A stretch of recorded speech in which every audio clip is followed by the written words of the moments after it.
So ito na po tayo. San Juan Arena na naman po tayo dito sa ating semifinal game number 1 matchup between ito Smart Maynila at kontra dito po sa Filipina Army. Noel Zarate, kasama pa rin po si Michelle Gumabaw. Nakita natin kanina si Mayet Carolino is in a libero uniform. So ito ngayon ang magiging stretch para dito ko po rin ng Philippine Army. How do you patrol the floor ngayon with the new libero, Mayet Carolino? Siyempre, ngayon pa sila mag-a-adjust kung kailan semifinals Yun na nga eh.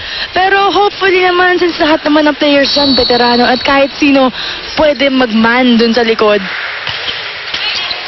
Alyssa Valdez trying to get the scoring going dito para sa koponan ng Smart Maynilad.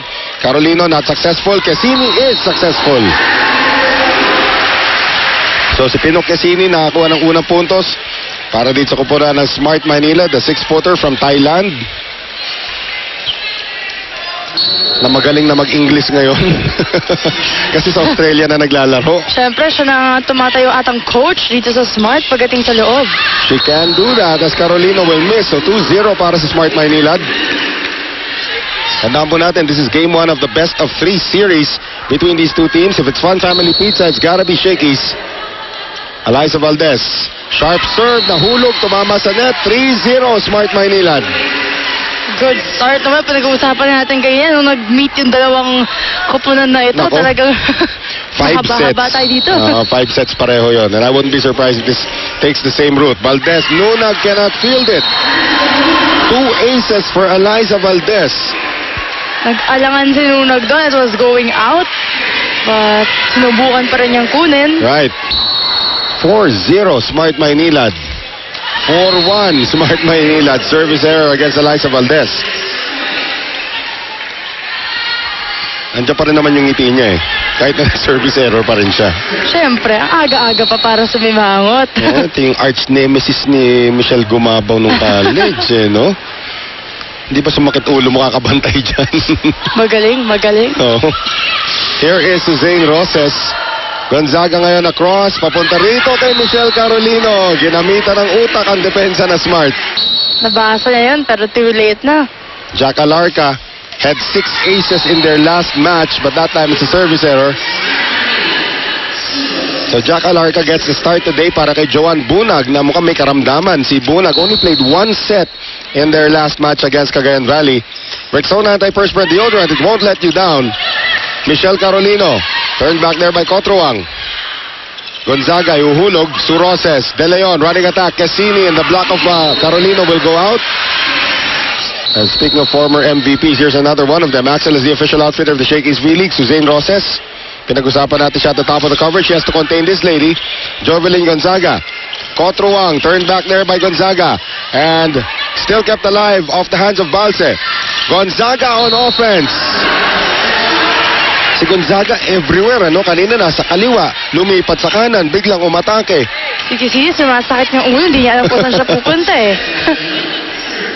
Multi-position talaga ito si Jovelyn Gonzaga, pero since kaliwete siya, ginagawa siyang utility spiker and she's one of the best in the country right now. Michelle Carolino, going. De Leon, too near the net. Talo naman si Dakis, pero crossing naman si Cassini. Tatalo ka talaga kung kasing nipis mo si Rachel Andakis, kalaban mo ganyan kalaki, no? Wala na sa height, sa build pa ng katawan. Right. Talo na. But yun na nga, crossing violation tinawag. So 6-4, Smart Maynilad lead is down to 2. Carolino, going. And going cannot contain the serve. Minsan lang mangyari yan kay Going, ha? Yes, that is her specialty, her reception. And digging, of course. Last game nga nila, she had like, 21 excellence. Ibig sabihin, excellent digs and excellent receptions pinaghalo. Cotruang. Cotruang again. This time turned back by Gonzaga. Gonzaga binuhay. Tina Salak now gives it down the middle. Ging Balse dug up there by her former teammate, Suroses. At Alyssa Valdez. Ito naging problema ni Alyssa. Nung kanilang huling laban, yung mga back row attack niya, walang pinuntahan.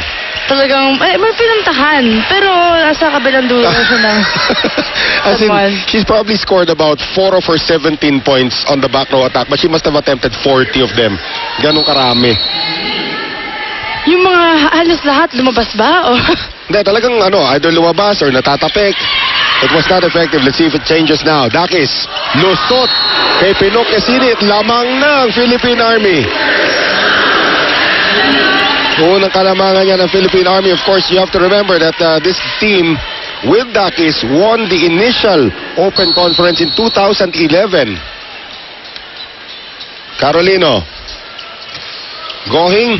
De Leon. Going over the Cotruang. Nice block again by Gonzaga. Ruby.